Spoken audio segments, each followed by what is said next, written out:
really quick video. I thought it'd be really fun to list shows that were airing around the time I grew up that I have never actually seen. I heard of them, never actually seen them, so I thought it'd be fun to describe them from an outsider's perspective, and if I do videos on these in the future, that could be a lot of fun.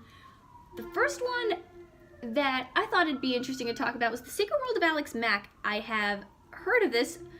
It was very vague as a kid, my knowledge of this show, and I've only been more aware of it much later because a lot of nostalgic lists tend to mention it.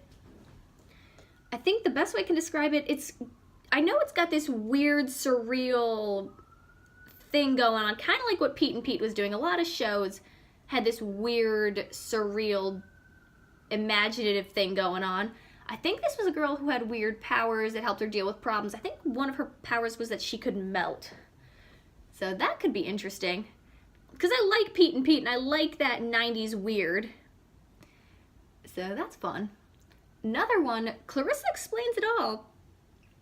Yeah, I love Melissa Joan Hart. I love the live-action Sabrina show. I still watch that. It's still fun. I never actually watched Clarissa Explains It All. I think of it as a proto Ned's Declassified School Survival Guide, so I think that's what it was. A girl explains her life, talks to the audience.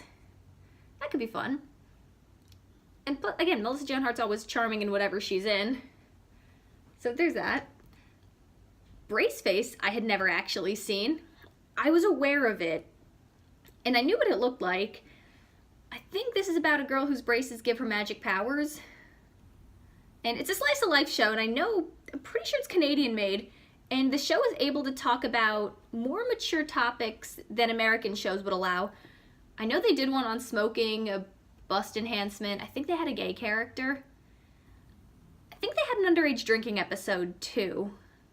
So I think that could do more stuff like Daria did, which is interesting to see. And it kind of looks like Sabrina the Animated Series, which I really liked as a kid. Because the main character and young Sabrina look kind of similar to me. And you guys are probably going to kill me for this one. I have never actually seen Samurai Jack, but I was very aware of it for a long time. Honestly, I know it's good.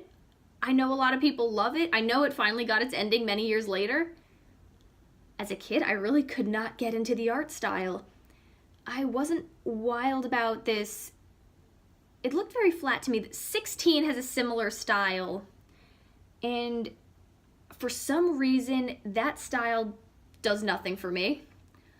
But, you know, now that I'm an adult, I'd be happy to check it out sometime, whenever I have time. So, that's all I can think of off the top of my head right now. Like I said, this is going to be quick, and if you know these shows, again, feel free to mention it in the comments. I think it's always fun. Because I always thought I watched a lot of TV. I watched way too much. Oh, another one. You know what? I also never watched Power Rangers. Another one I could never really get into. Robots were never really my thing. Yeah, never seen Transformers either. But Transformers ended before I started discovering what television was. So I didn't really grow up with that one. That was a little before me. But yeah, Power Rangers. I was aware of it. Knew it was a phenomenon. Wasn't my thing. But nowadays I feel like I would appreciate its campiness. Because I do have a soft spot for movie mistakes and when I can catch it. And there's so much of this low budget look, at least in the original, that I find kind of amusing, at least on a visual level. So maybe even just one episode would probably be worth checking out. Again, I don't make any promises on this, but it's all fun stuff. So yeah, that is stuff I was aware of and for one reason or another, never watched.